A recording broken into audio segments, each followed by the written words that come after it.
How's everybody feeling? Well, my name is Chris Showers, and I used to think that was a good name until I started doing comedy. Now everyone I talk to thinks they're a comedian. Well, your name is Chris Showers. Do you take showers or baths? I haven't had to deal with this since I was in elementary school, so I'll just reply the same way I did then. Shut up, or I'm going to tell the bus driver. Another one I get a lot is, do you have a sister named April Showers? No. My mom did want to name my sister Brooke Showers, though. Unfortunately, I was just too much water for one name. So, I don't know if you can tell by looking at me that I'm actually not a fan of food. I weigh 135 pounds.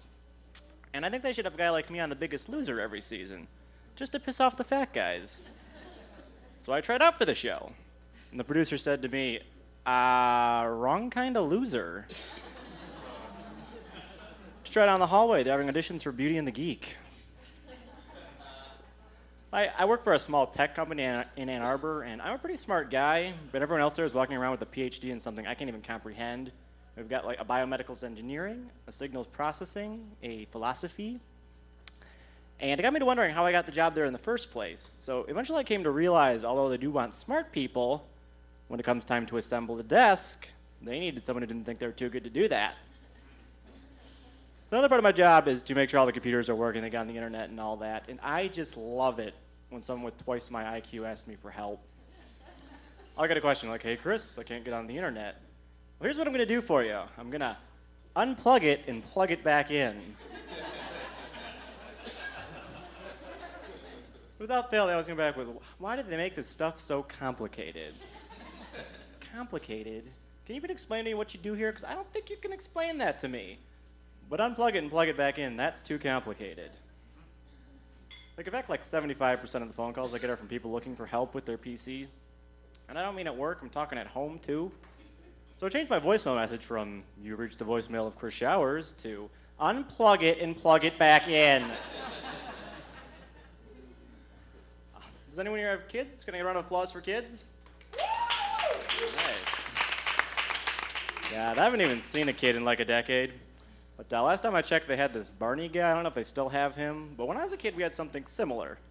The one-eyed, one-horned, flying purple people eater. You remember this guy? Well, one day, my older sister and I realized that a purple people eater is terrifying. So we ran to our mom. She explained, no, he only eats purple people. Seemed like a reasonable explanation. But then this made-for-kids TV movie came on featuring this guy. He flies in, he's jumping on the trampoline, he befriends these kids. And we realize that he's purple in the movie. By a simple deduction of grammar, we can only conclude that he's about to start eating children. Now we're yelling at the TV, kids, it's a trap! Well, the truth be told, my friends are pretty big nerds, and they make fun of me whenever I try something new. So I told them once I was going to take a salsa dancing lesson. And they said to me, that's stupid, everyone's going to laugh at you. And then I told them I was going to do this open mic, and they said to me, that's stupid, nobody's going to laugh at you. So I'm a pretty big nerd, too. And that being said, I'd like to do something for you I call You Might Be a Nerd If. You might be a nerd if you've ever seen dice with more than 6 sides. You might be a nerd if you're 25 and you still love cartoons. Anyone a fan of Family Guy? All right, apparently not. You might be a nerd if you've ever lost a hand of poker and shouted statistics at the winner.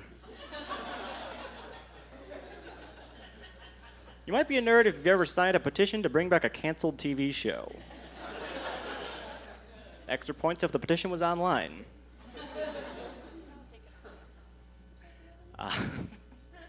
You might be a nerd if you've ever crossed your fingers and hoped against hope that the Google I'm feeling lucky button would get you laid. Actuality, all it does is get you porn. That's not close enough. All right. Lastly, you might be a nerd if you know how to swear in a fictional language.